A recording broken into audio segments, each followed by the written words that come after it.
Be confident, be bold, be authentic, but don't forget to take action. This is Ordinary to Badass, where our stories empower women to step into the spotlight of their own lives and pursue what they're truly passionate about. It's time to step into the arena and become more than just extraordinary. It's time to become a badass with your host, Marie Sonneman.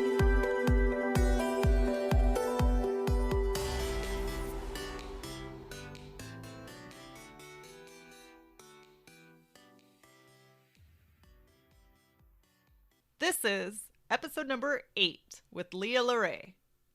Leah is a sales and marketing leader, and she has a business and podcast called Shine Strong. In this episode, we'll talk about sales, scare tactics, and asking for what you want. I think that you'll really enjoy this episode. Stay tuned.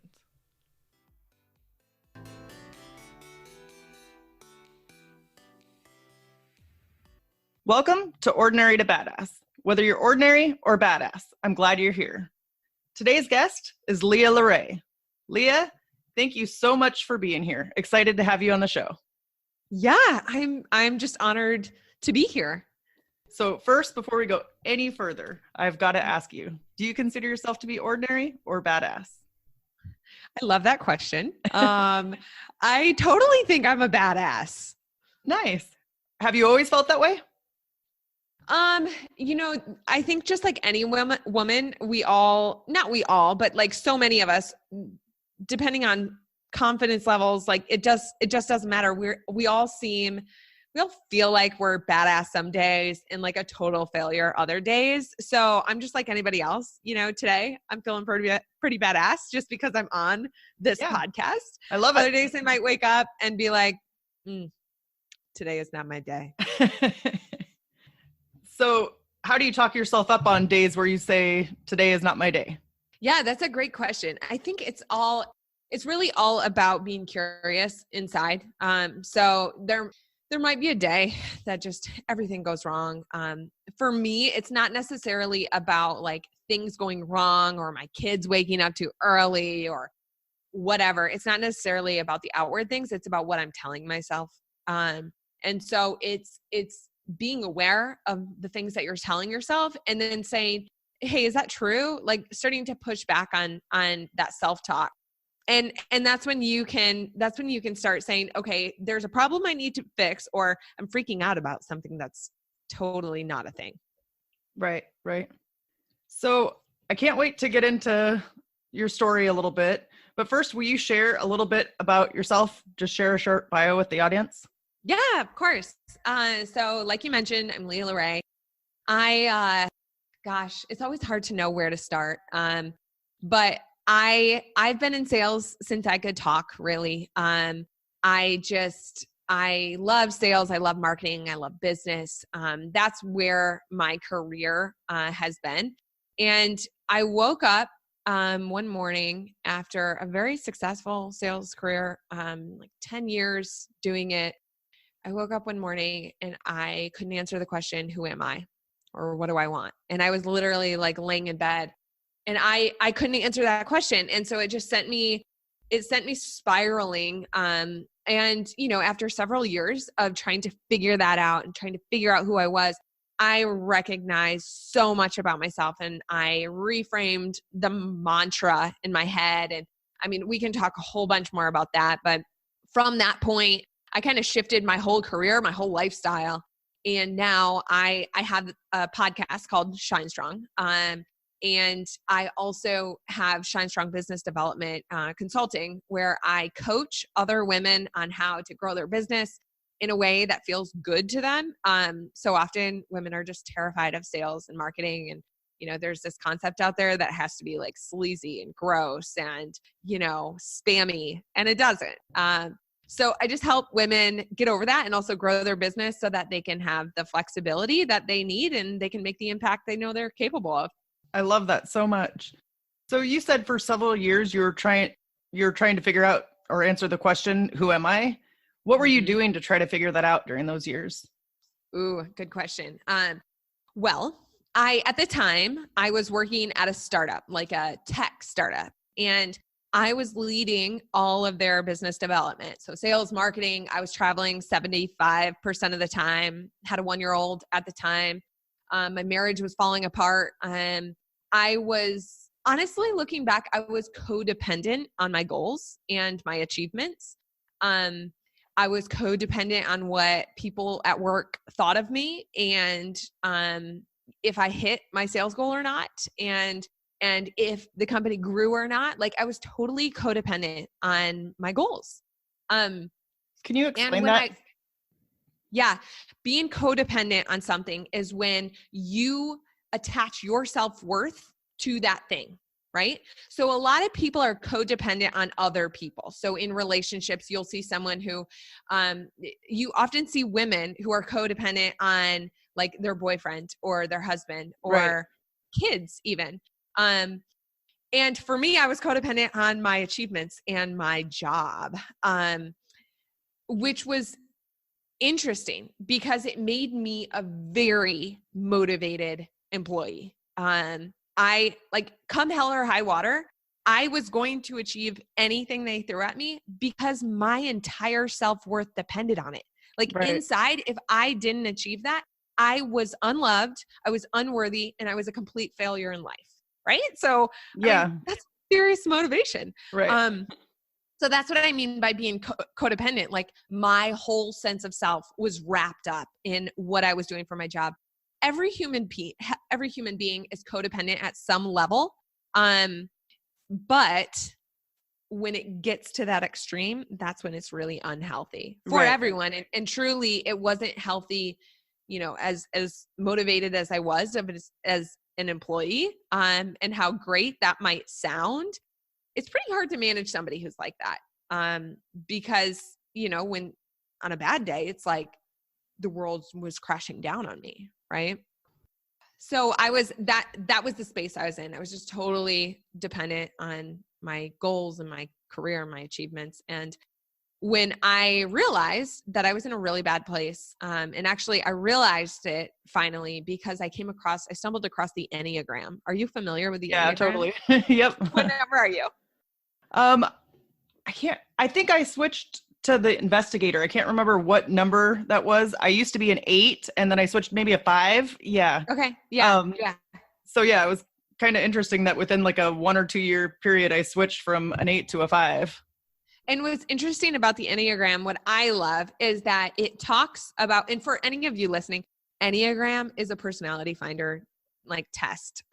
What I think is so great about it, it's spelled ENNEAGRAM. I first heard about it on a podcast. And so I was like, how do you spell Enneagram? Like, how do I even Google that?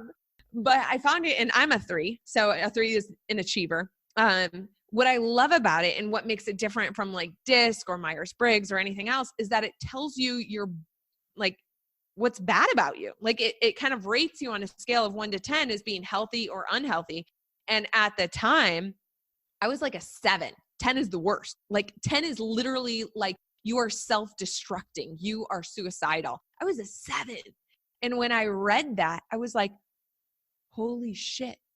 I knew I felt like I was in a bad place, but it was just, I was in a bad place. And something out there, like, it was like it read my soul and it told me, yeah, you're in a bad place. And that's what really threw me into the cycle of, I don't know who I am or what I want. So to answer your question, I started approaching every woman I could find who seemed like she was successful. Because at that time, I thought being successful meant happiness. And that meant, you know, just having a good life. Right. Right. So I started approaching every woman I could find, asking them questions about like, you know, the questions started off very mild, like, oh, are you happy? Do you like your job? And they just started snowballing, getting deeper and deeper and deeper, and just starting getting into the weeds of, okay, tell me exactly what you do for your job, because I effing hate mine. So like maybe what you're doing sounds cool. I want to know like what else is out there. So did you know these women? Yeah. I mean, most of the time they were women I knew, but then after a while, I mean, the advice that they were giving me was amazing. And it was like, I have to share this. There has to be other women like me who want to hear this stuff.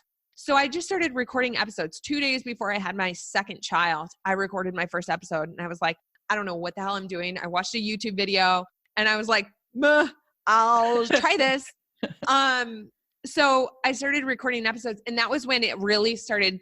I guess the snowball effect started happening more and more. And I started, people started coming to me wanting to interview. So I'm interviewing strangers at this point and asking strangers questions, asking women who had, sold successful companies, who were like gazillionaires. And to me at the time, I was like, that means you're happy. And for them to be like, that doesn't really matter. It was mind-boggling.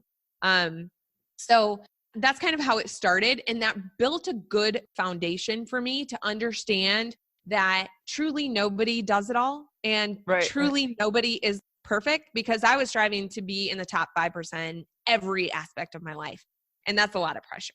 But when I realized that nobody actually has it figured out, and nobody's good at everything, and some of those types of things, that was the foundation I needed to then take what I had learned and go to therapy and go to some intensive retreats, start reading some more intense books, and start working with professionals to rewrite the mantra in my head and understand why I had a disordered eating problem. Like, where did that come from? I could start digging into, why am I always anxious? Why am, some of the bigger questions. I had the foundation at that point to where I could actually dig into that some stuff. Right. So a couple of things that I thought about when you were talking. One, have you read the book, The Road Back to You by Ian Crone? Mm-hmm. That I totally loved that book. And kind of like you were saying, like, it made me feel like, oh, this is exactly me. Yes. It's like they were reading my soul. Yeah. It just crazy, because a lot of the other tests, like the personality tests and stuff, they didn't really feel like they fit me or describe me. But this one felt like it described me to a T. Exactly. Exactly. And that's what I love about the Enneagram and Ian Crone's approach to it, is just that, humans are all different, but we're different on a scale of like who we are, and we can move up and down on that scale at any given point. That book honestly also helped me in all of my engagements with clients, with sales, with marketing. It just helped me understand people better, as well as myself. But my biggest, I don't want to say problem with that book was that I just wanted to share it with everybody, and not everybody's ready to read that book. Yes, so like, you have to read this. You have to, you have to know how messed up you are or not, Yeah, I could totally relate to that. So everybody's just like, Leah, chill with the Enneagram stuff. Like, leave me alone. Well, you have to be at a right place, in your life to be able to read it and kind of accept the feedback and stuff. Because if you're not ready, it's not going to do anything for you. Exactly. And that's what asking all these women, all these questions, it kind of got me to the point where I was ready to, I was open enough to hear it. I went from being, very, very broken, to getting myself in a place where I could, I could accept some feedback. I was pretty broken. Like, I don't know if it gets a whole lot worse than I was. I think we all are broken, or we have some part of us that's broken. It's just whether or not you use it as an excuse or you use it to take action. Yes, totally. Whether or not you're willing to take responsibility for it. Yep, absolutely. So let's move on a little bit. Will you share with us what you're most proud of accomplishing? Ooh, I'm most proud of changing my own life and changing my own mind. I grew up in an environment where it was not welcome to ask questions. You were not really welcome to challenge the status quo when it came to, bettering yourself and bettering your mind. Like, if you were not going to take the religious stuff they told you as the gospel truth for every aspect of your life, then, you were probably going to hell. And I let that run my life for about 27 years. And it took a lot of work and a lot of emotional energy just to rewrite that mantra in my head. And at its core, I believe that I was not valuable. And that just ran every aspect of my life. That ran every business decision. It ran how I approach my marriage, how I approach my kids, how I approach friendship, how I talk to myself, of course. And by doing the work and like spending the emotional energy on trying to rewrite that, work, spending the money to work with professionals, spending the time, quitting my day job. And I'm not saying you have to do that, but in my case, I had to leave the toxic environment where I was at. So making some major, major, major life changes, walking away from a steady, comfortable paycheck to, starting my own business, which most people don't talk about. It's pretty hard. Like it's slow at first. So I'm most proud of changing the mantra in my mind because I've been able to make a bigger impact with more people and been able to live a better life, have a better marriage, and be a better mom because of it.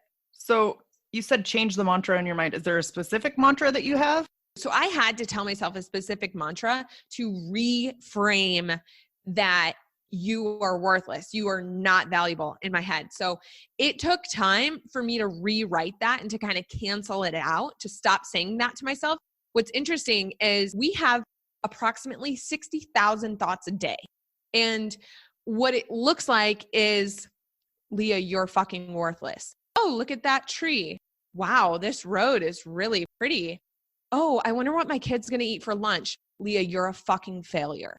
Right? And so it's like woven in through all these 60,000 thoughts you have a day. I don't know how many times I thought those negative things, but it showed up in all sorts of different phrases to myself. And so when I became aware of the negative things I was telling myself, I had to, it took, 4 or 5 days, but that was after like 2.5 years of prepping for this. So it took about 4 or 5 days of me it felt like all I was doing was saying, Leah, you are beautiful. Leah, you are valuable. Leah, you are, I forget all the things I said to myself. You are strong. You are powerful. Just all sorts of things that really mattered to me, that resonated with me. It wasn't like I copied and pasted them out of somebody else's mantra book. They were ones that I didn't believe about myself. And so every time I recognized that I was thinking that I was a joke or I was worthless, I would tell myself those things. And so your mind is programmed to think a certain way. I had been telling it that I was worthless since I was about 4 or 5. And everything in my life had proven to that point that I was worthless. So I kept becoming someone else. I kept doing what somebody else wanted. And then I got love, I got appreciation, I got admiration. That's how I thought the only way to get loved was to achieve something.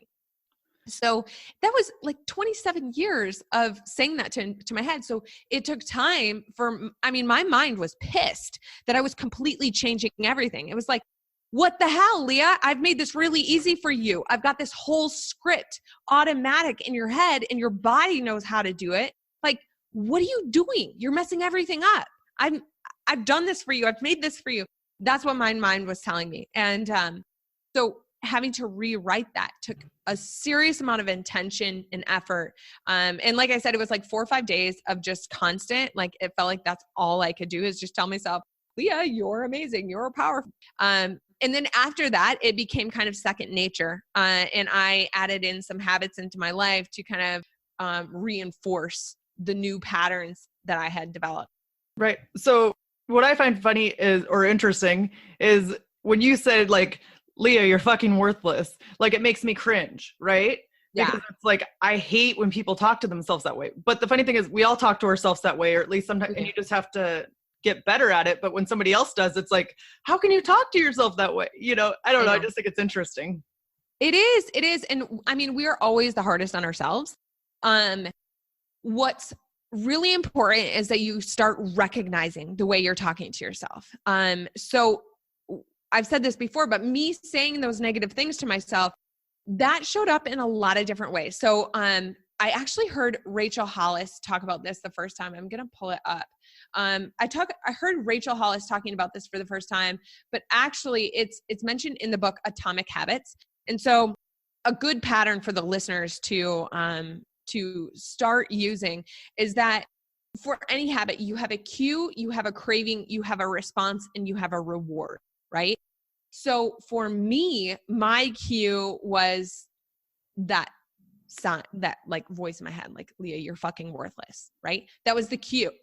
Now, I had grown numb to that. I didn't know that I didn't know I was saying that to myself. I had no clue. It was totally just, it was like breathing, right? Don't even know I do it. But then I have the craving. The craving is achieve something. Like, achieve something, Leah. You're worthless. So achieve something and you won't be worthless. So the response was, depending on how strong that craving was, the response was to either like go out and do something good, or it was to start manically, like if there was nothing I could really put my hands around and like do and get done and achieve, then I would start manically approaching life like, what can I do? How can I fix something? What is there that I can achieve? Like, I need to achieve something. It was like, give me my drug. I need my drug. And then the reward is to like, for me, it was to achieve the thing and be like, oh, okay. And then it would cycle again, right? Because that reward only lasted a split second. So it was just like constant doing. So that seems like an easy trap to fall into, especially now that you're an entrepreneur. It seems like easy to just keep shooting for the goals or putting your worth on that. How do you avoid going back to that? Yeah, that's a good question. So I'm a big one on questions. You have to be asking yourself the right questions. And especially for the entrepreneurs out there, you have to know those things about yourself and know know the answer to where you want your business to go, who you want to serve in your business, in order to break that loop, right? When saying I'm fucking worthless is just like breathing, you're not going to go forward. Like, you're going to be stuck. You're going to be constantly anxious like I was, right? But when you, as an entrepreneur, you know the cues, you know the things that you're saying to yourself, you are aware, you are curious, you're constantly and daily asking yourself the right questions of, say it happens. Like, you have the cue and all of a sudden, like, you're feeling so anxious because, you need the drug, like you need an achievement. That's when you stop and you're like, whoa, I recognize this. Like, this is the pattern I was in for 30 years. This is not the person I am anymore. Why am I so restless? Why am I so anxious? And you start asking questions. That's when you stop that habit loop and you rewrite a new one, right? So say I find myself like, I need to achieve something. Like, this is not happening. It's not moving fast enough. I stop and I say, why? What's going on? And I can walk myself back. And, the cue isn't necessarily going to change. You're wanting to feel loved. These are like the basic core ones, right? But that cue of you're fucking worthless, it's actually, am I loved? Am I valuable? Like, that's the deeper question. So you can walk yourself back to that and say, yeah, you are valuable. Like, doesn't really matter if you close a deal today. You are. And then you can walk yourself through that. And once you understand that whole system, you can be more mindful. I tell my clients, and I use this in my own like sales practice, you have to know the questions, right? So even let's approach this a little bit differently. Say you want to work with a new client, right? You have to know what their cue is. Like, you have to know what they want. If you know what you want and you have a good idea of what they want, then you can find a creative solution together. But you have to be ready with the right questions to understand what they want. And you can kind of lead them into understanding what that is for themselves. And so you can help them in that way, Yeah, totally. I like the whole questions thing that you said, because it's actionable. It's something that people can do, and take the steps to do just by asking themselves the right question. Exactly. So let's switch and talk a little bit about struggles. Tell us about a time when you gave up, but now you wish you wouldn't have. Well, I read over, there are a lot of experiences in my life that I could probably talk to. But I'll mention one, and it's one that I don't really like to talk about, but I got kicked off my soccer team when I was in college. I started playing soccer when I was 5, and I was really good at it, and got a full ride to play soccer in college. I was captain of my soccer team as a sophomore, junior, and senior. I'm just kind of like, I just have a lot of leadership traits. I like to be leading from within.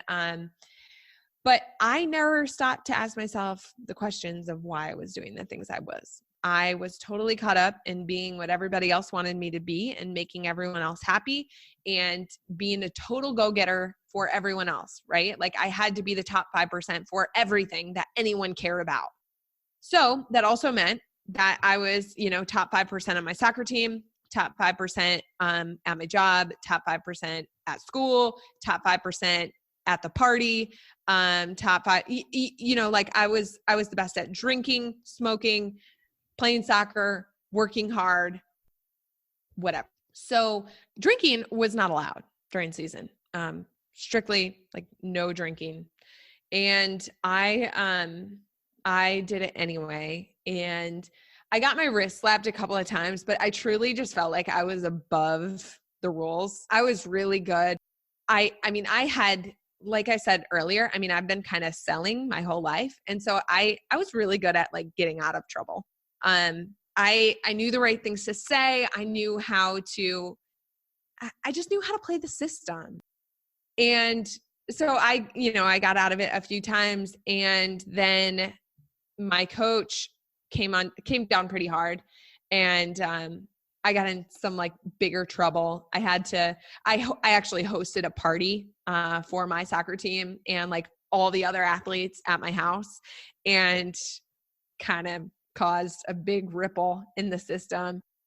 And I paid the price, didn't really think too much about it. But then, week or two later, friends called me, "Hey, Leah, you got to come to this party." They're calling me. Finally, I was just like, I said no a few times because I was like, no, I really, really shouldn't. I'm walking on thin ice here. But the more they called, it was just like, you know what? That that codependency on what people think of me, it kicked into high gear. And I was just like, you know what? They might not like me anymore if I don't come to this party. I have to come to this party because then they'll love me and, I'll get my fix, right? So I went to the party and I got kicked off the team that next day. And it was not even a fun party. I was not even drinking at it, but I went and I was not supposed to. And I felt like I was above the law. And so I didn't necessarily quit. I quit on myself because I didn't stand up for what I wanted. And then I got kicked off. I lost my scholarship. So I had to pay the rest of that. My parents did not pay for my tuition. I had a mortgage at the time. It was the biggest lesson I've ever learned. And what's funny is if I would have been ready, I could have learned the lesson that I learned, 10 years later almost. But I wasn't ready then. Like I just saw that as like, shit, I just lost a lot of money. That was dumb. Instead of, holy cow, Leah, you are totally codependent on what these other people think of you. And you are willing to let, $20,000, $30,000 go because you cared about what these people at a party would think of you. Like, who cares? Yeah, totally. You're also much younger. I know. The younger you, sometimes it takes us several times to learn a lesson. I heard something once, you will keep getting the same lesson until you pass. Right. I liked that a lot. I got the same lesson a lot of times. I hear you. Me too. So can you share with us a story about one of the hardships you have faced to get to where you are now? Yeah. So I grew up with a lot of manipulation. And that kind of became second nature to me as many women do. You kind of repeat the patterns that you learn as a child. So, say you have an abusive father, you start dating abusive men, right? There was a lot of manipulation in my childhood. So I attracted more manipulation. I went into sales. I attracted like manipulative manipulative men into my life. And after I launched my business, there was somebody who came into my life. We exchanged services, like not really business partners, but we exchanged services. And he basically promised me fortune, fame, and anything I could ever want. And I totally fell hook, line, and sinker for it. And just like a word of warning to all of those listening, when something sounds too good to be true, it probably is. So like put all of your radar up. So we became, for lack of a better word, business partners in a very, very loose sense. And quickly I realized like something's not right. I had done all of this personal development work. I had totally become a different person. And all of a sudden I was getting all of the same anxiety, all of the same just like panic attacks, like all of this stuff was coming back. And my husband was deployed at the time, which was a blessing looking back. I hated it at the time because he's like my anchor. So my husband was deployed at the time, and I just knew something had to change. And like, if I closed my eyes, I could, and looked at my life like a heat map, which is what I often do when I feel anxiety. I saw all the heat by this guy. And so I approached him. I was like, hey, something's got to change.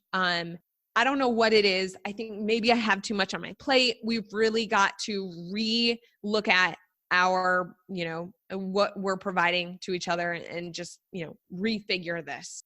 He did not like that. And just started like, it got excessive. It was very clear, very quick that we were not aligned, that he was really trying to manipulate me, that he had very different intentions than I did. I tried to backpedal, and I was like, hey, I appreciate everything that we've done for each other so far. It really was kind of a draw at that point from my standpoint. And I was just like, let's just cut this off. He did not like that at all. And it put me into a tailspin because I was trying to get away from this very manipulative man, and very manipulative men were a trauma in my childhood. And I could not escape. He wouldn't let me escape. So that mantra in my head was saying, Leah, you're not valuable. But I had to escape. And I had to spend copious amounts of legal fees to protect myself and to escape. That was the only way to get out. And so I was spending a lot of money on myself, which is something I hate doing because of that, like, Leah, you're not valuable thing in my head. And I was also being manipulated, which is something that brings back all those memories of trauma. My husband was gone. So my protector was gone. So it was just me. I had nobody really to turn to. I didn't feel like I could talk to anybody about it because I felt like I was such a failure for falling for this miracle cure guy. And so I just, like I said, I went into a tailspin. It was one of the most stressful experiences of my adulthood, and definitely of my journey towards rewriting my mind. And it was one of the last steps that I had to go through in order to really break into my own self. So through lots of therapy, I realized that by allowing other people to manipulate me, I was allowing myself to not be valuable, right? And by avoiding spending money on myself and on my protection, I was again verifying that I was not valuable. And all of these big things, I actually had to go back into the traumas that I experienced as a kid and kind of relive them and unpack them. And that was not something I was even aware that I had to do.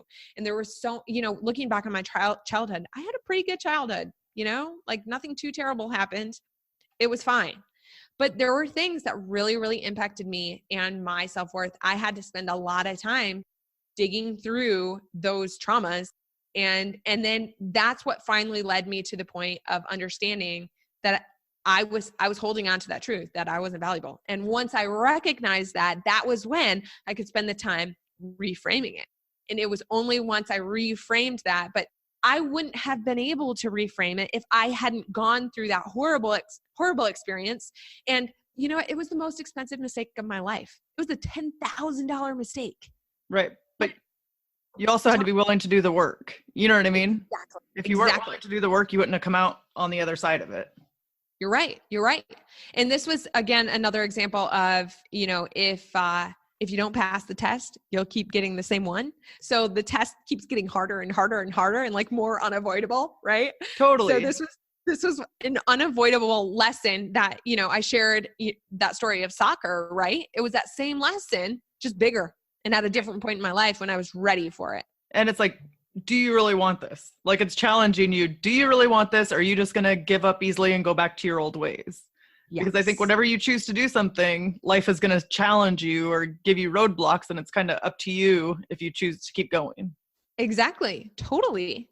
So what I also thought was interesting is when you were talking about when you first got in the relationship, or like the business relationship with this guy, did you have like a gut feeling or an instinct? I know a lot of times I feel like women have gut feelings, but we just don't necessarily follow them. Yep. But also in your body, sometimes you just feel something's wrong. You might not be able to pinpoint it, but like your stomach just clenches up, or you just feel uptight or nervous, but you can't even explain it. And you're like, well, he seems like a nice guy. Did you have any of that stuff? I totally did. And so there's a book that I really like on this topic. It's called The Gift of Fear. I forget who writes it. That's a great book to read on this topic. Yes, I did. The very first time I met him, I remember thinking, first of all, the thing that like attracted me to him was this thought of hope. Like he could be my easy button. Like he's my easy button. Whenever you attach someone to an easy button, that's a red flag. Like no other human but yourself can make your dreams happen. Like you are it. No one else is going to do that for you. So that was the first thing that in hindsight I could see. Now, when I had my first conversation with him, I right away was like, ooh, this guy's weird. There's something weird about him. And then, you know, my mind took over and was like, but he can bring fortune and fame and everything else. And so I was just like, no, it's fine, Leah. And I like continue. And every time we had an interaction, something was like, that's weird. And even my husband, before one of my meetings with this guy, my husband was like, this guy's weird. I don't like it. So it was flag after flag after flag. And only when the pressure was unbearable did I do something about it. So let's talk a little bit about societal norms. That you're a mom and that you're married, or have you ever struggled with societal norms? And also, have you struggled with mom guilt? God, yeah. I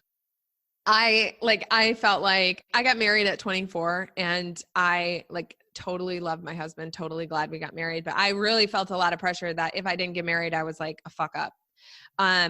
So I totally felt that. I also felt that about having children. Love my children. Glad I had them. But yeah, especially with my first, like I felt the pressure to have children and not to wait. And, you know, mom guilt, totally. I used to feel it really, really bad. Now, not so much, just because I know what my goals are. I know what my vision is. I know what I need as a person. And for me, I need daycare. I'm not a stay-at-home mom. Like I have the most respect for stay-at-home moms. They're amazing. That is a job that I'm not cut out for. So I know I need daycare.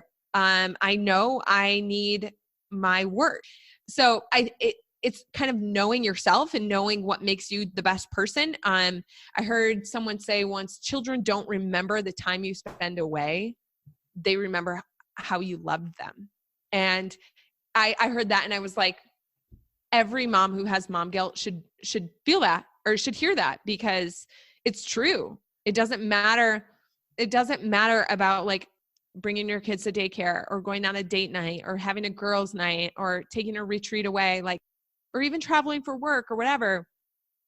Just remember how much you love them. So is that what you remind yourself of when you're struggling with mom guilt? Oh yeah, totally. It's a couple things. I remind myself of that, like kids kids remember how much you love them. And also just remembering, okay, what do I need as a human? Like, what do I need to be full so that I can give fully to other people? And when I prioritize my own needs, that's when I am the best mom, the best wife, the best daughter, sister, whatever, friend. So when I know what I need as a person, and I know that I have responsibility and I can take responsibility for that, that makes the mom guilt kind of fade away. So you mentioned earlier, like about the 24-year-old you, and I can't remember if it was the pressure to get married or to have a kid at that time, but what would you say to another 24-year-old going through that or feeling that way? You're the only person, like your mom or mother-in-law or, sister, society, they can put all that pressure on you, but like, it doesn't matter. It really doesn't matter. Get married when you want to. Make mistakes, learn from them. Don't do something because someone else said so. And if you feel anxiety about it, ask yourself a question. Why? Why do I feel anxiety about this? Why do I feel like I have to get married? Oh, because my grandma did? Well, like, sorry, sister, times have changed. Totally. Love it. So let's talk a little bit about your mindset. Tell me about your mindset and how it has led to your badassery. Mindset. That's a topic I read a lot about and talk a lot about and prioritize. So mindset is everything, with sales, with life, with marriage, with kids, with your career. You have to have your mind in the right place before you can do anything. So many times women are like, I suck at sales. I can't do sales. I can't launch a business because I can't grow it. Like, they have all this expertise and they're holding on to this stupid lie that they suck at sales or that they can't do sales. And the only time sales are sleazy or slimy is when people are motivated by the wrong thing, right? When people are motivated to help other people and to serve, it stops being slimy.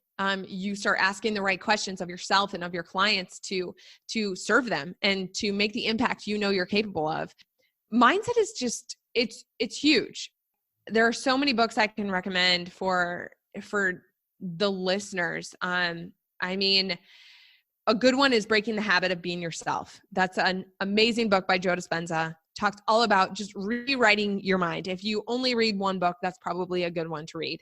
Another one is Man's Search for Meaning. It's a book written by a Holocaust survivor.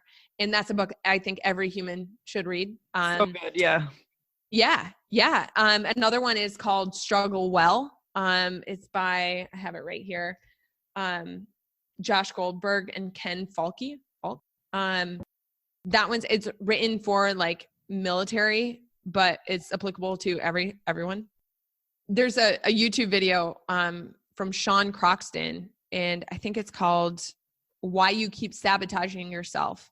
It's a 20-minute video that will help you completely change your mindset. Mindset is so important. I guess that's what I'm trying to get to.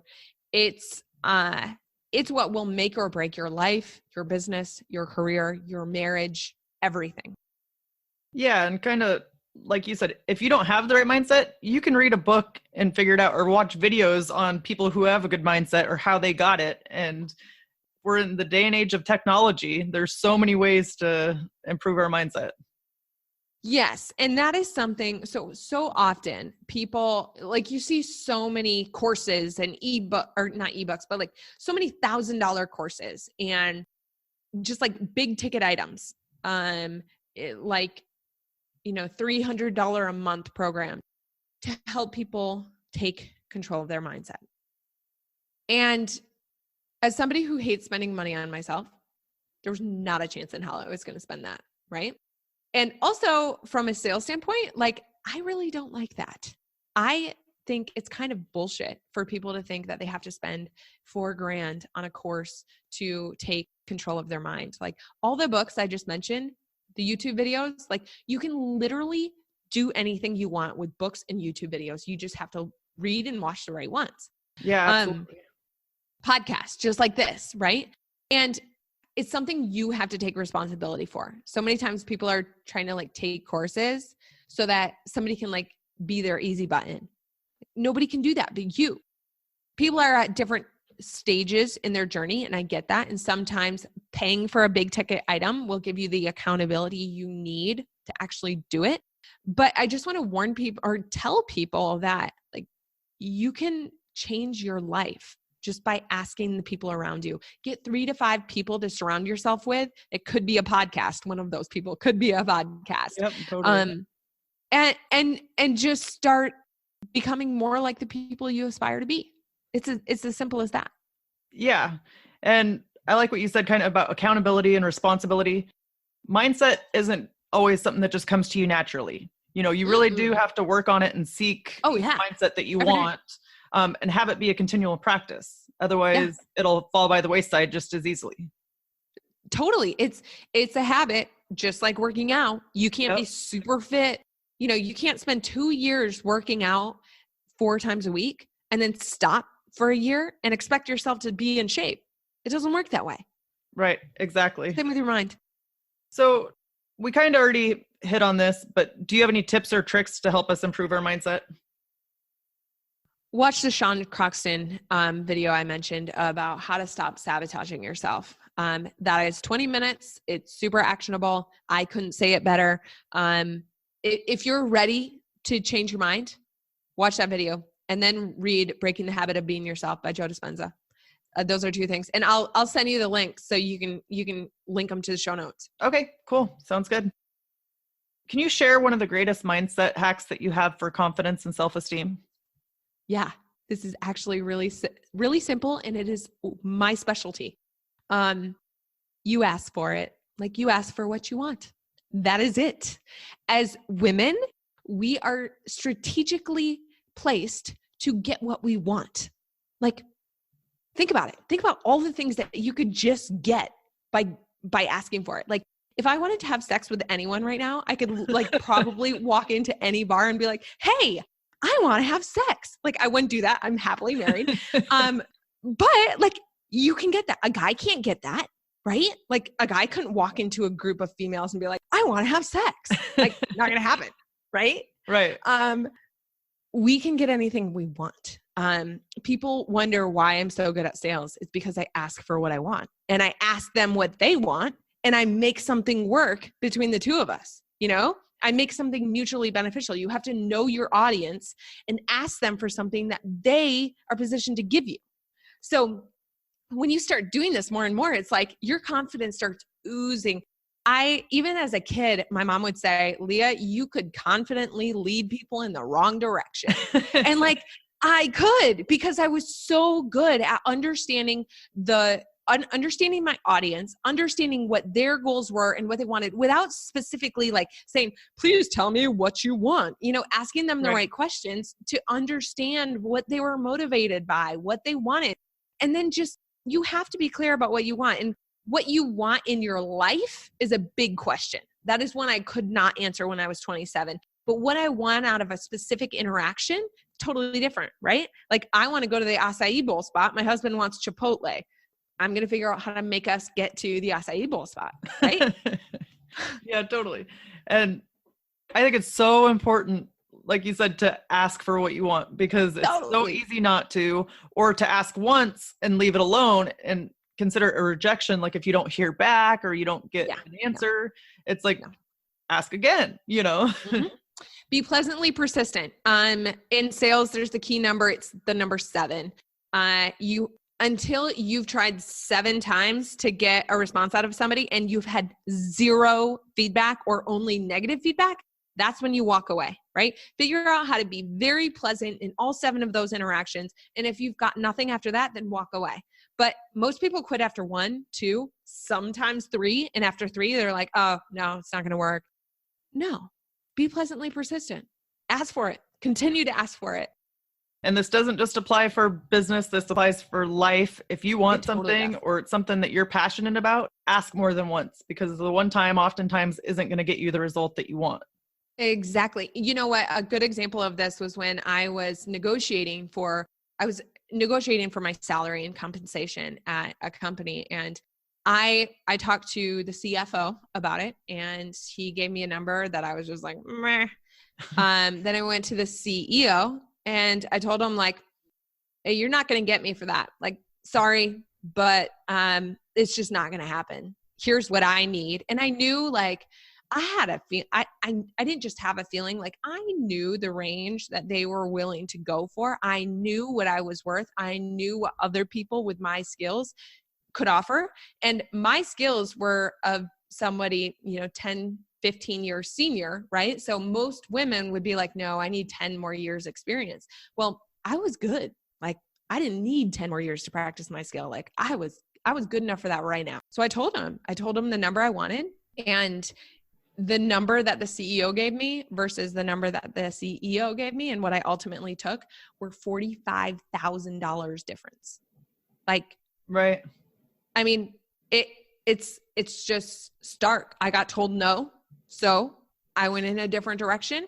I continued to hold my ground, and I did so with confidence, and also with not just being like, yeah, I want this number because I'm awesome. I had proof for why I was worth it and what I could deliver for them. I knew how I learned best. I knew what I could deliver for them. I mean, you have to do some homework, but just ask for it. Right. And then even asking for it at the beginning is important, because you think about it, if you start off $45,000 in advance, like ahead of time, you're 45,000 up. How long would that have taken you to get there if you had started the $45,000 less? You might not have ever gotten there. Right. I would have never gotten there. Yeah. Never. So important. Yeah. So do you have a mantra or meditation practice? I do. I practice TM, transcendental meditation. So I meditate at least once a day. I try to do twice. So once in the morning, once in the afternoon, 20 minutes each time. I find that's very helpful. It's not always easy. I like to go, and sitting and doing TM twice a day is sometimes not fun, but I always feel better after, and it always puts me in a better place. Nice. And I highly recommend it. So let's talk about tips for things that you have learned. Okay. If you could share one tip that you wish every female knew about, what would it be? Be curious. Those two words, when you're in the position to actually be curious, will change your life. When I started wondering who I was, or what I wanted, or why I was working so hard, that was when I could open myself up. And for me, I was in a pretty dark place with a pretty big codependency problem, a pretty big ego problem. It took me a year and a half to get to the place where I was open enough to receive, to start making big changes in my life. But it had to start with being curious. It had to start with asking those questions. So for any woman out there who's not happy in her life, start being curious, start asking yourself some pretty big questions. How do you get inspired and stay motivated? I get inspired by going inward, and I always stay away from scare tactics in my business, in my life. If anyone is using scare tactics on me, I turn and run out the other direction. But I will offer one word of warning for the listeners who feel like they need motivation. Outward motivation. They need someone to motivate them. They need something to inspire them. You're looking in the wrong direction. That's going to take you down the road of becoming someone else that you don't necessarily want to be. You're going to start attaching yourself to someone else's goals. I did that for 27 years. I took Rachel Hollis's goals because she seemed like she was doing all right. I took Brene Brown's goals. I took my husband's goals. I took my boss's goals. And only when I started looking inward did I really, truly become inspired to live how I wanted to be sustainably. Yeah, that's so good. I think we often look to the outside world for answers when all the answers that you have are inside. I mean, it sounds so cliche. It does. But it's true. But it's true. Anytime you go with what somebody else says or wants, it just doesn't feel right for you, and you end up having to go back and redo the work anyway. Right. Right. And sometimes you end up like me, 27 years in, and you're like, I literally don't know how to get to the bottom of who I actually am. No clue. Right. Don't be me. Go inward. I like it. Okay. So let's talk about some badass advice, and this is going to be more rapid fire. Okay. What was your turning point for accomplishing your goals and becoming a badass? Understanding the bullshit lies I was telling myself. Great. Do you have a morning and evening routine that you can share with us? I wish I did. I do not. I have, rather than routines, I do not like routines. Like routines actually make me want to crawl out of my skin. I have a lot of habits. I work out or move every day. So whether that's a Metcon workout, whether it's a run, cycle, a walk, whatever it is, I move every day. I also do TM once or twice a day. It depends if my husband's like deployed or not, on anything else really. But like, those are the two things that I make sure I do every single day. And also like on weekdays, work days, I don't schedule calls before like 10 a.m. because I need that time to like reconnect with me, get my head in the game, and get going. So those are some habits that I have. Also, I have a lot of like healthy eating habits. I really prioritize myself and my health. Okay. So I got to know, what is Metcon? Oh, metabolic conditioning, like CrossFit. Okay. High, Like intensity. impact. Oh. Yeah. High intensity. That's the one. Intensity. Okay. So what is one thing you've learned from a woman in your life? This is really hard for me because I've recorded over 70 episodes and I think I've learned something on every single one. But something that I learned recently was from a dear friend of mine, and we went to a retreat together. She has been just, going through some hard times in her life, and I hadn't heard her laugh in a long time. Like I hadn't heard like a belly laugh in a long time. And she's somebody I just really admire and look up to and love. I hadn't heard her laugh. So we went to this retreat. It was a lot about like mindset and releasing past traumas and yoga and like all kinds of good stuff. On the night before we left, I heard her laugh. Like I heard like a belly laugh. And I just like looked at her and I realized for the first time that that's what finding yourself is. Like that's what reframing your mindset is. That's what taking responsibility for your life is. It's being able to belly laugh, like taking all that pressure off yourself and walking away from the things that you can't control and just like being able to spontaneously belly laugh. And like when you can do that, when you can just have that connection to yourself and like take yourself not so seriously, that's when you're living. Like that is success. Love that. Can you share a habit or practice that has contributed to your success? I've been working out since I was 5. I get asked a lot, like, what do you do? You're so fit. And it's probably 30 years of working out. I work out, sometimes 3 days a week, sometimes 5, totally depends. I love street parking. They program my high intensity workout, but that's a habit that I've had that I developed. And it started with just working hard. I grew up on a farm and I learned how to work really hard. I learned how to put my whole heart into everything I do. And even though that was a component that led me to putting my whole heart into becoming someone else, it trained me to be a really hard worker and, to put a lot of grit into my workouts, my work, my marriage, my life. And, that habit of consistently doing my best no matter what I'm doing, that's one of my best qualities. That's one of my most, I'm most proud of that habit. Yeah. I don't think I ever realized as a kid or my younger years, the mental health benefits of working out and getting exercise. Like it's amazing. It is. I can totally see a difference when I do it versus when I don't. Yep. Absolutely. What do you wish everyone knew about confidence and overcoming obstacles? That you are in control of it, like that you can take responsibility for it. And all you have to do is ask, for confidence, like just ask for what you want. It sounds super, super simple, but if you get super clear about what you want, you understand your audience, you're gonna get it. And once you start getting the things that you want the most, you start being more confident. I think it's so important for all of us to take that into consideration. Ask for what you want, get clear on what you want, and you're going to get it. And hopefully you'll build confidence in the meantime. Now let's transition. How often do you read, and can you recommend a book and share why? I could probably share 17. How much time do we got? I read all the time. I read as much as possible. I mostly listen to books. But a few of my favorites I've mentioned already: Struggle Well, that would relate to your audience. So Struggle Well, Breaking the Habit of Being Yourself by Joe Dispenza, Man's Search for Meaning by Viktor Frankl. Let's see, Managing Oneself. It's a really short, fast read by Peter F. Drucker. It was written in the Depression. Some books I like on sales and marketing, the best you'll find on sales and marketing, in fact. Contagious by Jonah Berger. The Challenger Sale, and Propaganda. That was a book also written, I think, in the 40s or 50s. And it's still the best book on marketing there is. So those are all books I would recommend. Okay, great. So let's end with a tip to empower women, and if you'll share how the audience can connect with you.